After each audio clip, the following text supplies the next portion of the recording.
ग़ज़वा-ए Badr Medina के मुसलमानों और मक्का के कुरैश के दरमियान पहली बड़ी जंग थी। अगरचे मुसलमान तादाद में बहुत कम थे, लेकिन उन्होंने अल्लाह पर भरोसा किया और हज़रत मोहम्मद सल्लल्लाहु अलैहि वसल्लम की क़यादत की पैरवी की। अल्लाह की मदद से मुसलमानों को फतह हासिल हुई। जंग के बैक दुश्मन के बहुत से सिपाही कैदी बनाए गए। उस जमाने में जंगी कैदियों के साथ अक्सर फातेह फौजें बहुत सख्त और जालिमाना सलूक किया करती थीं। लेकिन हज़रत मोहम्मद सल्लल्लाहु अलैहि वसल्लम ने मुसलमानों को हुक्म दिया कि कैदियों के साथ नरमी और अच्छा सलूक करें। बहुत से सहाबा रज़ी अल्लाह अन्हुम ने कैदियों के साथ अपना खाना भी बांटा, हालांकि वो खुद भी भूखे थे। बाज़ कैदियों ने बाद में कहा कि मुसलमानों ने उनके साथ खुद से भी बेहतर सलूक किया। नबी करीम सल्लल्लाहु अलैहि वसल्लम ने कैदियों को पुरअमन तरीके से आज़ादी हासिल करने का मौका भी दिया। जो कैदी पढ़ना लिखना जानते थे, उन्हें कहा गया कि वो मुसलमानों के बच्चों को पढ़ना लिखना सिखाएं।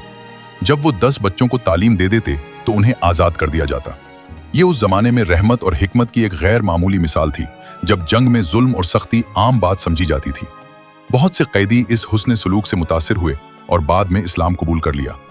ये वाक़या ज़ाहिर करता है कि इस्लाम जंग के हालात में भी रहम और इंसाफ को अहमियत देता है।